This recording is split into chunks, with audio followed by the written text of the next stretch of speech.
नमस्ते स्टूडेंट्स, कैसे हो? ठीक हो?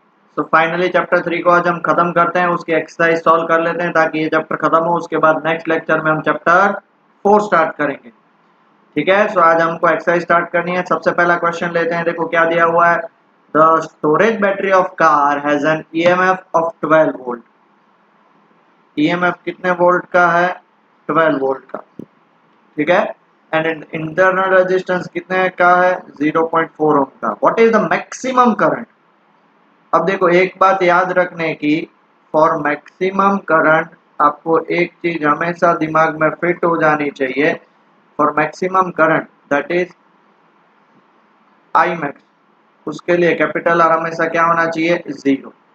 तो आपको आई मैक्स का फॉर्मूला पता होना चाहिए, E by R plus R. So E आपके पास 12 है, आर आपके पास 0 है, और ये स्मॉल आर आपके पास 0.4 है।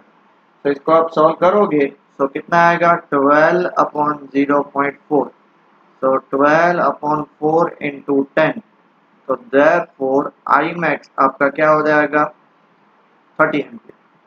क्लियर हो गया? बहुत ही सिंपल क्वेश्चन है, कोई टेंशन लेने की बात नहीं है। क्लियर हो गया? आगे बढ़ते हैं। Pause the video and note it down. Second question. Second question में क्या दिया हुआ? देखो, battery of EMF 10 volt, E 10 volt दिया हुआ है, एंड इंटरनल रेजिस्टेंस 3 ओम। तो स्मॉल आर दिया हुआ है 3 ohm, is connected if the current I भी दिया हुआ है 0.5 एम्पियर। मैक्सिमम करंट नहीं बोला है, सो कैपिटल आर को जीरो नहीं लिख सकते। व्हाट इज द रेजिस्टेंस, मतलब हमें आर फाइंड करना है। तो हमने अभी आई का फॉर्मूला देखा था, क्या होता है? E by R plus R. सारी वैल्यू डाल देते हैं। 0.5 is equal to 10, capital R नहीं पता, प्लस स्मॉल आर, ये जाएगा ऊपर। R plus 3 is equal to ये 10 upon 0.5। So R plus 3 is equal to 10 upon 0.5, 20 होगा, क्योंकि 10 का भी आधा 20 होता है। सो आर की वैल्यू प्लस 3 उस साइड जाएगा तो 17 हो। क्लियर हो गया? अब हमें क्या फाइंड करना है? देयरफॉर टर्मिनल वोल्टेज फाइंड करना है। तो टर्मिनल वोल्टेज का formula V is equal to सिर्फ क्या होता है बेटा? I R. अगर आपको ईएमएफ फाइंड करना होता है तो क्या होगा? E इज इक्वल टू दूसरा फॉर्मूला होगा, और V is equal to I R terminal voltage. ठीक है, so V is equal to I की वैल्यू 0.5 और R की वैल्यू 17। तो आंसर आएगा 17/2 वोल्ट। ओके, और आप उसको 8.5 वोल्ट भी लिख सकते हो। क्लियर हो गया बेटा? Pause the video and note it down बेटा। ओके बेटा, थर्ड क्वेश्चन और फोर्थ क्वेश्चन आप लोगों को सीबीएसई वालों के लिए नहीं है, क्योंकि कॉम्बिनेशन ऑफ रजिस्टर सीबीएसई को निकल गया। फिर भी देख लो नॉलेज के लिए। पहला क्या बोला है? A, three resistor 1 ohm 2 ohm and 3 ohm are combined in series. R1 को मैं 1 ओम मान लेता हूँ, R2 को मैं 2 ओम मान लेता हूँ, R3 को मैं 3 ओम मान लेता हूँ। What is the total resistance? तो टोटल रेजिस्टेंस R सीरीज में है, सो R1 plus R2 plus R3। 1 plus 2 plus 3 कितना होगा बेटा? 6 ओम हो जाएगा, क्योंकि सीरीज में है तो आपको पता है रेजिस्टेंस ऐड होते हैं। अब दूसरा पूछा है। अब आपको पता है कि बेटा जब सीरीज में होते हैं तो सबके अक्रॉस पोटेंशियल डिफरेंस अलग होता है। जैसे हम मान लेते हैं कि ये हमारे पास फर्स्ट, ये हमारे पास सेकंड, ये हमारे पास थर्ड। ठीक है, अगर इनको ऐसे कनेक्ट कर दिया 12 वोल्ट के अक्रॉस, देखो लिखा हुआ है 12 वोल्ट। तो इसके अक्रॉस ये मान लो मेरा R1 है तो इसके अक्रॉस पोटेंशियल V1, ये R2 है तो इसके अक्रॉस पोटेंशियल V2, और ये R3 है तो इसके across potential V3। But in तीनों का addition V1 plus V2 plus V3 मिलके क्या मिलेगा? 12 मिलेगा। याद है बेटा ये कॉन्सेप्ट? ओके, वो इसलिए चेंज होगा बिकॉज करंट नो डाउट सब में सेम है। करंट नो डाउट सब में सेम है, बट पोटेंशियल सब में क्या है? अलग अलग है। तो रेजिस्टेंस सबका अलग अलग है। तो देयरफॉर सबसे पहले तो हमें करंट फाइंड करना पड़ेगा। Current flowing through circuit. So I का फॉर्मूला क्या होगा? कितना दिया हुआ है? 12 वोल्ट ईएमएफ दिया हुआ है, अपॉन 6 हमारा रेजिस्टेंस निकला। सो कितना आएगा? 2 एम्पियर आ जाएगा। तो therefore potential drop across each resistor. तो सबसे पहले V1 फाइंड करेंगे, वो कितना आएगा IR1। V2 फाइंड करेंगे, कितना आएगा IR2। और V3 फाइंड करेंगे, कितना आएगा IR3। I कितना है 2, R1 कितना है हमारे पास 1, तो 2 वोल्ट हो गया। I@2, R2 कितना है 2, तो कितना हो गया 4 वोल्ट हो गया। I@2, R3 कितना है 3, तो कितना हो गया 6 वोल्ट हो गया। टोटल ऐड कर लो, टोटल 12 वोल्ट ही आ रहा है। आ रहा है पक्का? ये प्रूव करके नहीं बताना है, बट आपको समझाने के लिए, ठीक है। चलो pause the video, note it down बेटा जल्दी से। ओके, अब नेक्स्ट क्वेश्चन, फोर्थ क्वेश्चन देख लो तो बेटा। फोर्थ क्वेश्चन आपके पास क्या दिया, 3 रजिस्टर, ये भी आपको नहीं करना है, अब पैरेलल में कनेक्टेड है। सो R1 इज इक्वल टू, सबसे पहले इसको A नाम दे दूं, R1 है 2 ओम, R2 है 4 ओम और R3 है 5 ओम। तो देयरफॉर 1 बाय RP कितना होगा 1 by R1 plus 1 by R2 plus 1 by R3। Therefore 1 by RP, 1 by R1 is 2, 1 by R2 is 4 and 1 by R3 is 5. So 1 by RP LCM लो तो कितना आएगा 5 4 जा 20 LCM आएगा। इस 20 को बनाने के लिए ऊपर नीचे 10 से मल्टीप्लाई, इसको 20 बनाने के लिए ऊपर नीचे 5 से मल्टीप्लाई और इसको 20 बनाने के लिए 4 से multiply. So 1 by RP is equal to 90 upon 20। तो RP की वैल्यू कितनी हो जाएगी 20 by 19 ओम हो गया, क्योंकि रेसिप्रोकल करना पड़ेगा, रेसिप्रोकल निकल गया। अभी दूसरा हमें B फाइंड करना है। अब आपको पता है ये पैरेलल में है तो पैरेलल में वोल्टेज सेम रहता है। तो देखो V हमारे पास दिया हुआ 20 वोल्ट और हमें फाइंड करना है कि सबके अक्रॉस करंट कितना होगा। Determine the current through each resistor, therefore current through each resistor. सबसे पहले I1 का फॉर्मूला क्या होगा V bye R1, 20 bye R1 कितना है 2, तो कितना हो जाएगा 10 एम्पियर। फिर फाइंड करना है I2 कितना होगा V बाय R2, अभी V कितना है 20, R2 कितना है 4, तो कितना हो जाएगा 5 एम्पियर। फिर फाइंड करना है I3 V बाय I3, तो कितना हो जाएगा 20 बाय 5, तो कितना हो जाएगा 4 एम्पियर। कितना सिंपल था, बराबर है, क्लियर हो गया बेटा। आगे बढ़े, next question, fourth question, fourth हो गया, फिफ्थ क्वेश्चन प्लीज ध्यान से सुनिएगा। ये हमारा टेम्परेचर कोएफिशिएंट वाला क्वेश्चन है। देखो हमारे पास क्या गिवन है, एट रूम टेम्परेचर, पूरा रीड कर लेते हैं। At room temperature 27 degree Celsius, resistance है 100 ohm. What is the temperature of the element if the resistance is 117 ohm. मतलब हमें T2 फाइंड करना है। अल्फा भी दिया हुआ है, देखो सब कुछ गिवन है, भगवान की दया से हमारे पास सब कुछ गिवन है। तो सबसे पहले हम R1 कितना दिया हुआ हमारे पास 100 ओम। अब देखो टेम्परेचर कोएफिशिएंट पर डिग्री सेल्सियस में और यहाँ पे डिग्री सेल्सियस है तो कोई चेंज मत करना। तो हमारा तब T1 कितना होगा 21 डिग्री सेल्सियस। R2 कितना है 117 ओम। तो हमारा T2 कितना होगा नहीं पता, वही तो हमें फाइंड करना है। ओके, और अल्फा कितना है, अल्फा आपको 1.70 इंटू 10⁻⁻⁴ पर डिग्री सेल्सियस, ठीक है। तो देयरफॉर आपको अल्फा का फॉर्मूला याद करो, हमने बहुत सारे क्वेश्चन किए बेटा। अल्फा का फॉर्मूला क्या होगा R2 minus R1 upon R1 T2 minus T1, ये उसका फॉर्मूला है। इसको मैं ऊपर भेज दूं T2 माइनस T1 को और अल्फा को नीचे भेज दूं, तो देयरफॉर क्या होगा T2 minus T1 is equal to R2 minus R1 alpha into R1। अब T2 माइनस T1 की वैल्यू कितनी है 27, R2 की वैल्यू कितनी है 117, R1 की वैल्यू 100 अपॉन अल्फा की वैल्यू 1.7 इंटू 10⁻⁻⁴ इंटू 100, ठीक है। तो देयरफॉर T2 माइनस 27 ऊपर कितना बचेगा 17 और नीचे कितना बचेगा 1.7 इंटू, अब देखो बेटा ये 10⁻⁻⁴, ये 10 का स्क्वायर, सो कितना हो जाएगा 10⁻⁻2, ऊपर जाएगा सो कितना हो जाएगा 10⁻+2 मतलब 100 और ये हो गया 1.7। इन दोनों को मैं कट कर सकता हूँ, ये हो जाएगा 10। So T2 minus 27 is equal to कितना हो जाएगा 1000। तो देयरफॉर T2 की वैल्यू माइनस 27 उस साइड जाएगा तो प्लस 27, सो 1027 डिग्री सेल्सियस। क्लियर हो गया बेटा, बहुत ही सिंपल क्वेश्चन है, कुछ भी नहीं करना है आपको। डन, आगे बढ़े। किसी को भी कुछ डाउट है? पक्का? चलो आगे बढ़ते हैं। नेक्स्ट क्वेश्चन, फटाफट हो रहा है यार, ये सारे इजी इजी क्वेश्चन है फटाफट, बट एक क्वेश्चन है थोड़ा सा अटपटा, वो हम तब देख लेते हैं। चलो नेक्स्ट क्वेश्चन, सिक्स्थ क्वेश्चन। क्या दिया हुआ है? A negligibly small current is pass through a wire of length 15 metre. तो हमारे पास लेंथ कितनी हो गई? 15 metre. And uniform cross section, मतलब एरिया भी गिवन है 6 इंटू 10 का पावर -7 मीटर स्क्वायर, और उसका रेजिस्टेंस भी दिया हुआ है, आर कितना दिया हुआ है? 5 ओम। हमें क्या फाइंड करना है? What is the resistivity of the material. अरे रेजिस्टिविटी का फॉर्मूला क्या होता है?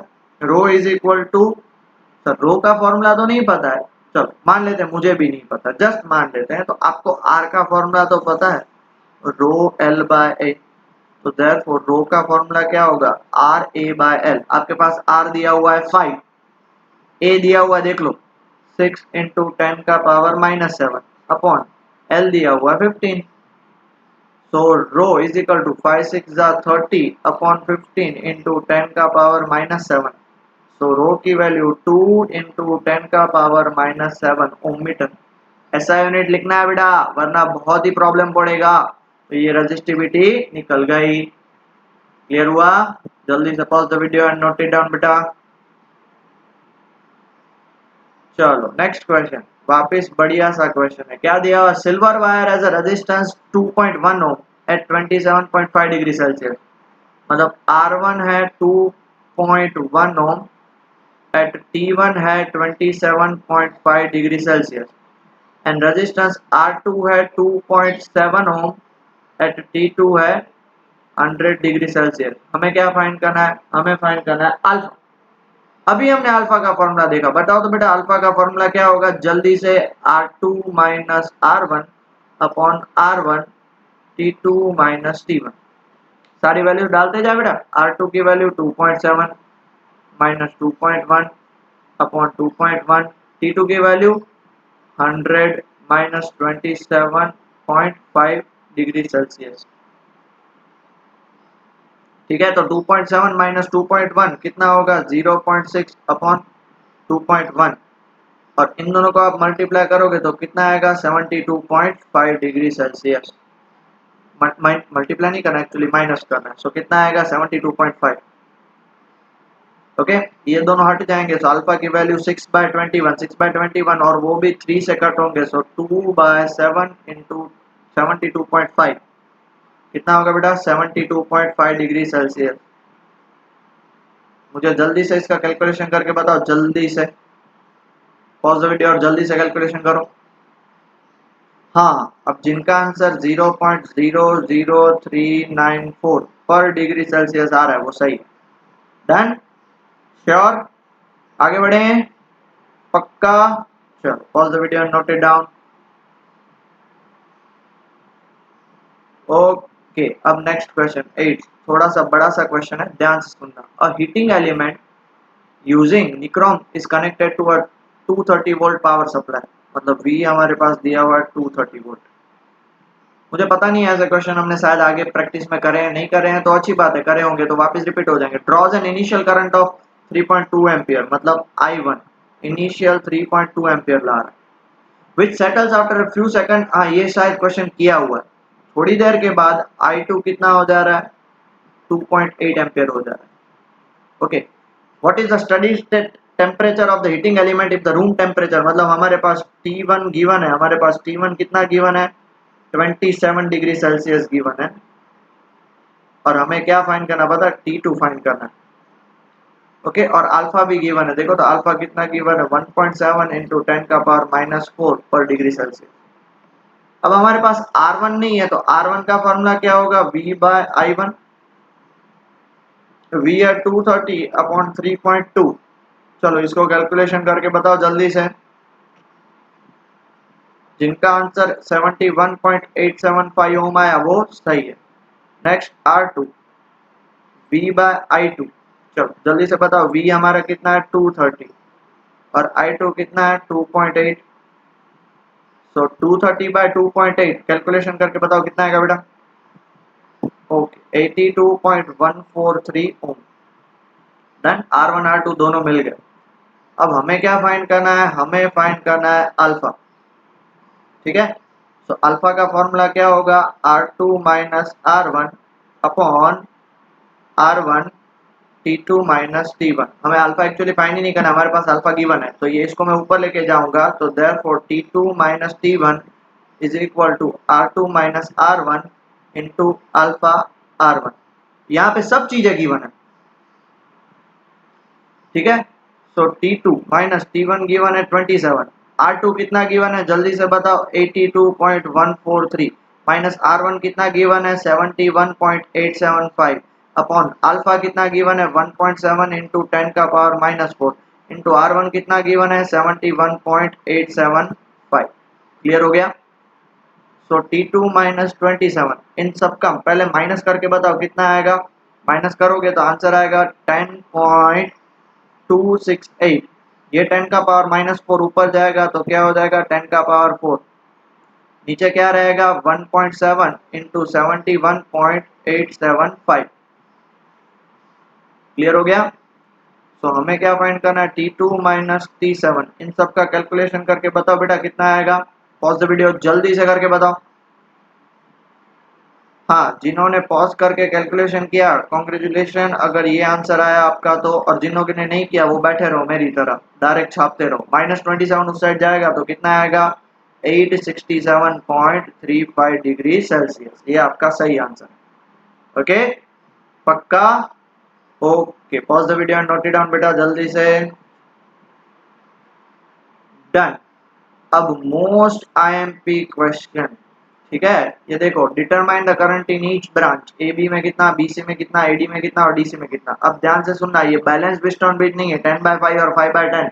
अगर बैलेंस होता तो बी से नहीं जाता। It is not a balanced Wheatstone bridge. ठीक है, आपको सिर्फ ये समझने के लिए है, क्यों बैलेंस नहीं है वो मैं नहीं बताऊंगा। अब देखो ये एरो ऑलरेडी मान लेते हैं कि हमारे पास जो मेन है, मेन, ठीक है, यहां से कितना करंट जा रहा है, मान लेते हैं हमारे पास यहां से करंट जा रहा है आई। अब आई यहाँ पे दो जगह पे बाइफरकेट हो जाएगा। अगर मान लेते हैं कि हम यहां से करंट भेज रहे हैं I1, ठीक है, तो यहां से करंट भेज रहे हैं I2, तो थोड़ा बहुत करंट तो इधर से भी जाएगा, तो इसको मान लेते हैं I3। तो देखो यहां से I1 जा रहा था बी पॉइंट पे, तो वहां से I3 नीचे चला गया, तो यहाँ पे क्या हो जाएगा I1 माइनस I3। यहाँ पे I3 और I2 दोनों मिल रहे हैं, सो I2 प्लस I3, और वापिस यहाँ पे मिल रहे हैं, तो I is equal to check कर लो बेटा, I इज इक्वल टू क्या होगा, सबसे पहला I is equal to I1 plus I2, और वापिस C पॉइंट पे चेक करो, C पॉइंट पे जब दो मिल रहे हैं, C पॉइंट पे जब दो मिल रहे हैं देखो, तो I1 minus I3 plus I2 plus I3, अब दोनों कट हो गए तो वापिस I1 प्लस I2 मिलेगा जो I के इक्वल है। इतना क्लियर हो गया, पक्का इतना क्लियर हो गया, किसी को भी कुछ डाउट है, नहीं है ना।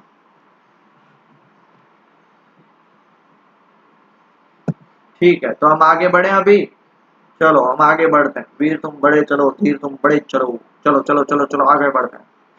अब हमें यहाँ पे एक्चुअली लूप्स अप्लाई करनी है। इतना क्लियर हो गया। लूप्स अप्लाई करने के लिए सबसे पहली लूप, अभी देखो तीन अननोन है I1 I2 और I3, तो पहली लूप मैं ये अप्लाई करूंगा।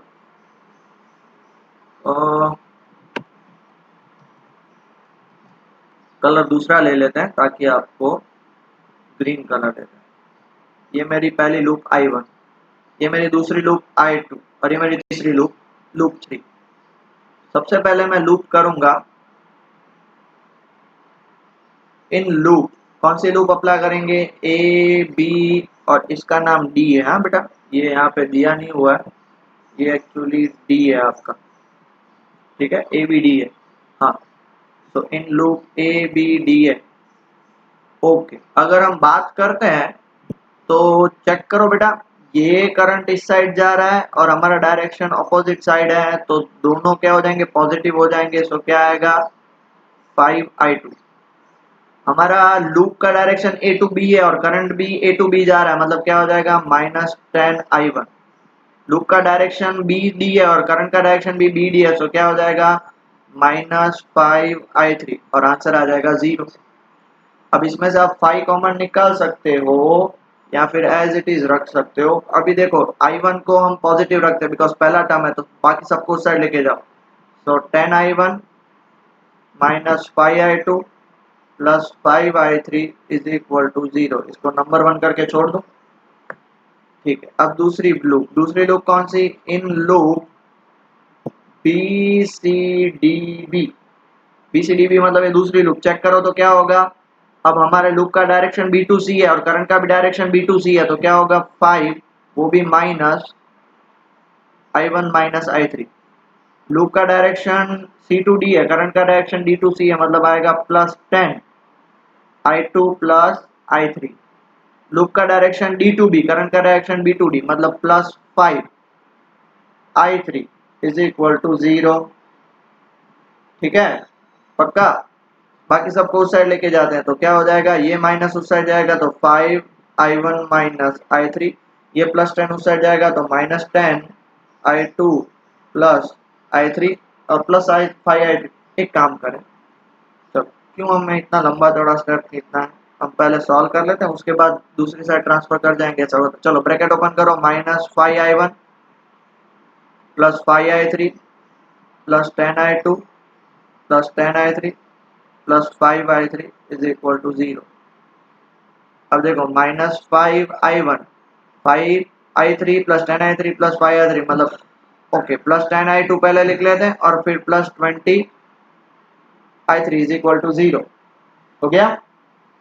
अब i1 हम नेगेटिव नहीं रखेंगे, उस साइड लेके जाएंगे, तो क्या होगा 5i1 -10i2 -20i3 is equal to 0, number 2। Done, पक्का। चलो इतना लिख लीजिए जल्दी से बेटा। ओके, आगे बढ़े बेटा। अब तीसरा लूप कौन सा लेंगे? इन लूप कहां से स्टार्ट करेंगे?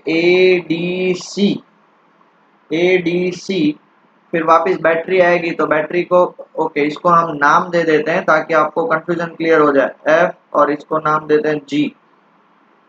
तो हमारा लूप कौन सा होगा? ADC FGA बराबर है। तो यहाँ पे हमारा लूप का डायरेक्शन AD है और करंट का भी डायरेक्शन AD है, तो क्या होगा -5i2। लूप का डायरेक्शन DC है, करंट का भी डायरेक्शन DC है, -10i2 +i3। अब यहाँ पे देख लो तो बेटा, यहाँ पे आप नेगेटिव टू पॉजिटिव जा रहे हो, मतलब +10। अभी करंट का डायरेक्शन इसी डायरेक्शन में देखो ना, ऊपर जा रहा है ऊपर जा रहा है ऊपर जा रहा है, तो और लूप का डायरेक्शन भी ये, करंट का डायरेक्शन F2G, लूप का डायरेक्शन भी F2G, तो कितना होगा -10i इज इक्वल टू 0। अब हमारे पास i की वैल्यू कितनी दी हुई है? i की वैल्यू i1 +i2 है, देखो मैंने पहले से ही बता दिया। बाकी सबको उस साइड लेके जाएंगे, तो कितना होगा 10i +5i2 +10i2 +i3 is equal to 10 बचेगा। 10i की जगह पे मैं क्या डाल सकता हूँ? i1 +i2 +5i2 +10i2 +i3 is equal to 10। अब ब्रैकेट ओपन करो, 10i1 प्लस कितना हो जाएगा 10i2 +5i2 +10i2 +10i3 is equal to 10। Okay, 10i1 as it is रहेगा, 10 और 10 20 एंड प्लस कितना हो जाएगा 25i2 हो गया, और प्लस कितना हो जाएगा 10i3 इज इक्वल टू 10। ये हो गया हमारा नंबर 3। अब 1 2 और 3 को सॉल्व करना है। हमने बहुत सारे क्वेश्चंस ऐसे प्रैक्टिस किए हैं, तो फटाफट से पॉज करके वीडियो आप तीनों को 3 सॉल्व करो, और जिनको नहीं आता है तो वो मैं 1 2 मिनट सबको ट्राई करने के लिए दे रहा हूँ, उसके बाद नेक्स्ट में हम लेते हैं। ठीक है, चलो पॉज द वीडियो और जल्दी से ट्राई करो। i1 i2 i3 क्या निकल रहा है? ओके बेटा, देखो आपका अगर आंसर, अगर मैंने देखो जिनका आ गया सॉल्व करना वो वेरीफाई करो, और जिनका नहीं आया वो देखो। मैंने 1 और 3 को सॉल्व किया तो मुझे ये 4 मिला, मैंने 1 और 2 को सॉल्व किया तो मुझे ये 5 मिला। ठीक है, अब मैंने 5 को 4 के अंदर पुट कर दिया तो मुझे नेक्स्ट मेरा आंसर मिलेगा ये, पुट फाइंड 4, तो मुझे i3 की वैल्यू मिली। अब i3 की वैल्यू मैं 5 में पुट करूंगा तो मुझे i2 की वैल्यू मिली। अब I3 और I2 दोनों की वैल्यू मैं अगर 1 में पुट करूंगा तो मुझे I1 की वैल्यू मिली। तो अगर आपका answer I1 4/17 correct, I2 6/17 correct, I3 -2/17 correct है। बट हमें वहां पे अटक नहीं जाना, हमें current through each branch find करना है। तो AB के अक्रॉस I1 है, देख लो I1 फाइंड कर लिया। BC के अक्रॉस I1 माइनस I3 है, कर लिया। AD के अक्रॉस I2 है, कर लिया। DC के अक्रॉस I2 प्लस I3 है, कर लिया। और BC के अक्रॉस I3 है, वो भी कर लिया। और BD के अक्रॉस I3 वो भी कर लिया। और हमें I फाइंड करना है, तो I क्या है, I1 प्लस I2। मतलब ये हमारे सारे आंसर्स आए हैं। जिनका आंसर गलत आ रहा है वो देखो कैलकुलेशंस मैंने करे हुए हैं, और जिनका आंसर सही आ रहा है वो तो कोई टेंशन ही नहीं है। क्लियर हो गया इस बात का बेटा? पक्का? आगे बढ़ें, किसी को भी कुछ प्रॉब्लम है? डन, चलो आगे बढ़ते हैं। नेक्स्ट क्वेश्चन देखो तो बेटा क्या है आपके सामने, बहुत ही बढ़िया क्वेश्चन है। In a metre bridge the balance point is found to be at 39.5 cm from end A से 39.5 cm, मतलब L की वैल्यू 39.5 cm। और क्या दिया, when the resistor Y is of 12.5 ohm, तो Y determine the resistance X and Y are the connection between resistor in Wistron और meter bridge made of thick copper strip। ठीक है, अब देखो सबसे पहले तो X कौन सा है, Y कौन सा है, वो हमें पता ही नहीं है। ठीक है, तो R जो है ना हमारा, R हमारा X है, कितना दिया हुआ है वो फाइंड करना है। और हमारा कितना दिया हुआ है, X नहीं दिया हुआ है ना, हमें X ही तो फाइंड करना है। ठीक है, और जो हमारा S है वही हमारा Y है, कितना है 12.5 ओम। डन। अब सबकी वैल्यू कैलकुलेट करते हैं। अगर आपको ये पता हो मीटर ब्रिज का फॉर्मूला, मीटर ब्रिज का फॉर्मूला आपको पता है, क्या है फॉर्मूला बताओ तो बेटा, S अपॉन R। तो S के नीचे 100 माइनस L अपॉन L हो जाएगा। तो बताओ तो S की वैल्यू कितनी है 12.5 और R की वैल्यू हमें फाइंड करनी है। 100 माइनस L की वैल्यू है 39.5 और L की वैल्यू है 39.5। So 12.5 upon R is equal to 100 minus 39.5 कितना होगा, कोई बता सकता है? 60.5 अपॉन 39.5। क्रॉस मल्टीप्लाई करो तो R की वैल्यू होगी, ये जाएगा ऊपर 39.5 इंटू 12.5 अपॉन 60.5। सब कुछ कैलकुलेशन करने के बाद आंसर आएगा 8.16। अब उसका जो दूसरा क्वेश्चन है कि why are they made up of thick copper strip, तो हमने वो कॉन्सेप्चुअल प्रॉब्लम ने ले लिया। क्यों? बिकॉज उसके कारण वहां पे रेजिस्टेंस काफी कम होगा, रेजिस्टेंस कम होगा तो करंट मैक्सिमम पास हो सकता है और एग्जैक्ट रीडिंग बताएगा। क्लियर हो गया? श्योर? ओके, लिख लीजिए जल्दी से। तो उसका बी पार्ट देख लेते हैं। लिख लिया बेटा? अब बोल रहा है बी पार्ट के determine the balance point of the bridge if X and Y are interchange. X मतलब हमारा आर और एस मतलब वाई, अगर उन दोनों को इंटरचेंज कर दिया तो बी पार्ट देखते हैं। इफ दे आर इंटरचेंज, बराबर है। इंटरचेंज मतलब देख लो हमारे पास यहाँ पे S की जगह पे अब R आ जाएगा और R की जगह पे S आ जाएगा, बाकी सब सेम रहेगा। तो क्या हो जाएगा, R by S is equal to 100 minus L by L find करना है। बताओ हमारा R क्या निकला, R by S is equal to 100 minus L by L। पक्का ना, इंटरचेंज ही करना है।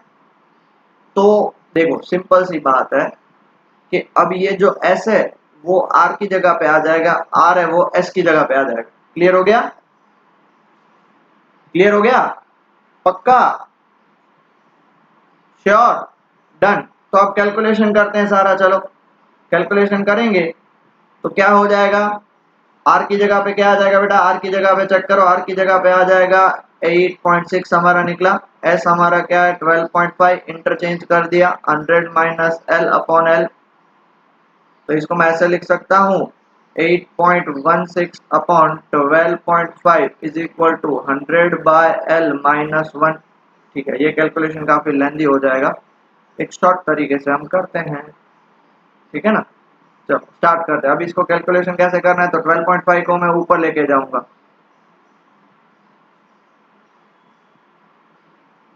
ठीक है, एल को इससे लेके जाऊंगा 8.6L इज इक्वल टू ये 100 इंटू 12.5 तो 1250 माइनस 12.5L, इस साइड जाएगा तो 8.16L plus 12.5L is equal to 1250। इन दोनों का एडिशन करोगे तो कितना आएगा 20.66L is equal to 1250। L की वैल्यू क्या आ जाएगी 1250 अपॉन 20.66, तो 6 पॉइंट इसका आंसर आएगा, इसका आंसर आएगा 60.5 ओम फ्रॉम कहाँ पे एंड ए, ये लिखना जरूरी है कौन से साइड से। क्लियर हो गया पक्का? चलो pause the video and note it down जल्दी से बेटा। ओके और इसका थर्ड क्वेश्चन देखो, what happens if the galvanometer and cell are interchanged at the balance point of the bridge, would the galvanometer show any current? Galvanometer और cell को interchange करेंगे तो क्या होगा? So when the galvanometer and cell are interchanged at the balance point, the condition of balance bridge are still satisfied. So again the galvanometer will show no current. अगर आप क्या बोला है गैल्वेनोमीटर दैट इज इसको और cell को interchange कर दो तो उससे कोई फर्क पड़ने वाला नहीं है, बिकॉज वो क्वेश्चन हमने ऑलरेडी कर लिए हैं। अगर आप गैल्वेनोमीटर की जगह पे सेल डाल दो और सेल की जगह आप गैल्वेनोमीटर डाल दो, वापस कंडीशन तो वही होगी। अब क्या होगा 100 minus L1 upon L1 is equal to S by R, उल्टा हो जाएगा।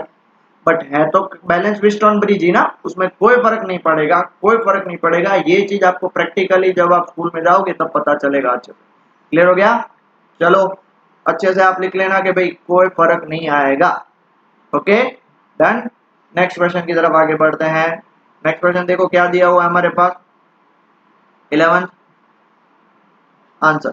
A storage battery of EMF 8 volt, storage battery of EMF 8 volt and internal resistance 0.5 ohm is being charged. अब चार्ज करा जा रहा है, डिस्चार्ज करा जाता है तो प्लस करते हैं, चार्ज करा जा रहा है इसलिए minus, charge by 120 volt DC supply using a series resistor. तो when 8 volt is charged by 120 volt DC supply, तो आपका नेट ईएमएफ क्या बन जाएगा बेटा? Net EMF E dash is equal to 120 minus 8, कितना आएगा 112 वोल्ट। इतना क्लियर हो गया? चार्जिंग होता है तब माइनस, डिस्चार्जिंग तो प्लस। ओके क्लियर हो गया? फिर क्या बोला है? तो करंट, तो हमें फाइंड क्या करना है, what is the terminal voltage of the battery during charging. Terminal voltage तो V is equal to E plus I R, तो तभी हमें करंट तो फाइंड करना पड़ेगा। तो current in circuit during charging, अब जब चार्जिंग करोगे तो करंट का formula I is equal to क्या होता है V बाय R, तो V कितना होगा ड्यूरिंग चार्जिंग ई डैश है, और R क्या होगा R प्लस R, बिकॉज क्या बोला है 15.5 ओम उसके साथ सीरीज में, तो 112 अपॉन 15.5 प्लस 0.5, तो ये कितना हो जाएगा 112 अपॉन 16। अब बताओ 112 अपॉन 16 कितना होता है 7 एम्पियर। तो देयरफॉर हमें क्या फाइंड करना है, terminal voltage, terminal voltage of battery.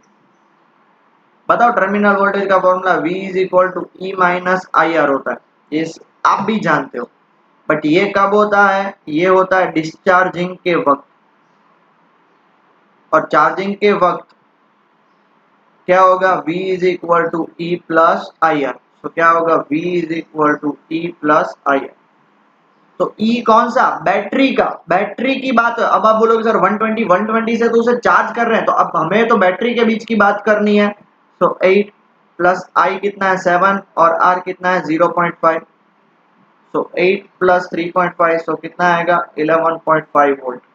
Okay और क्या बोला, what is the purpose of having a series register. Series register देखो ये जो रजिस्टर है 15.5 ओम वो सीरीज में क्यों है, तो उसका रीजन है कि अगर वो एब्सेंस हो जाएगा, एब्सेंस मतलब है ही नहीं, तो अगर रेजिस्टेंस ही नहीं होगा तो टर्मिनल ये जो हमारी 120 वोल्ट वाली जो बैटरी है, 120 वोल्ट बैटरी कितना फुल स्पीड में सारा करंट दे देगी। 120 वोल्ट वाली बैटरी बहुत ही ज्यादा करंट देगी, इसलिए हम उसको सीरीज में रखते हैं ताकि करंट कंट्रोल में रहे। ठीक है, क्लियर हो गया? पक्का? तो pause the video, note it down बेटा जल्दी से। नेक्स्ट रीड कर सकते हो क्या दिया हुआ है? In a potentiometer arrangement a cell of EMF 1.25 volt gives a balance. Potentiometer याद आ रहा है? उसमें दो था, एक कंपैरिजन ऑफ 2 एमएफ और दूसरा था internal resistance.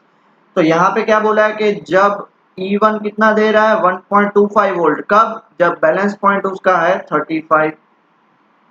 Now if the cell is replaced by another cell, उसी सेल को दूसरे सेल से रिप्लेस करते हैं तो बैलेंस पॉइंट शिफ्ट हो जाता है। बैलेंस पॉइंट शिफ्ट कहाँ पे होता है? 63 सेंटीमीटर पे। तो हमें क्या फाइंड करना है? E2। तो देयरफॉर पोटेंशियोमीटर की condition E2 by E1 is equal to L2 by L1।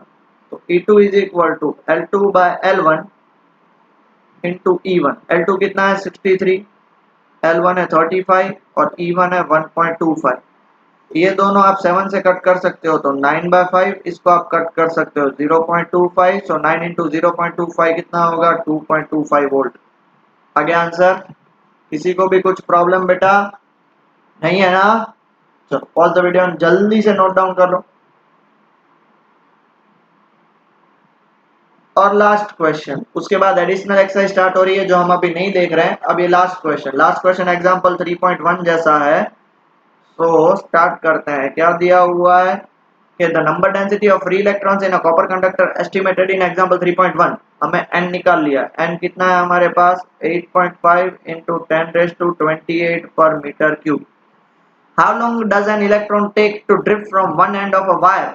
Length of the wire कितनी दी हुई है? 3 meter. Area of cross section देखो दिया हुआ है 2 इंटू 10⁻6 मीटर स्क्वायर और करंट भी दिया हुआ है 3 एम्पियर। तो हमें क्या फाइंड करना है? टाइम। सो आपको पता है VD का फॉर्मूला क्या होता है? VD is equal to, okay चलो VD का फॉर्मूला नहीं पता है ना आपको, I का तो फॉर्मूला पता है। I is equal to NEAVD। Okay पक्का? So I is equal to कितना होगा? I इज इक्वल टू, जल्दी से बताओ। I इज इक्वल, ओके हमें तो VD फाइंड करना है।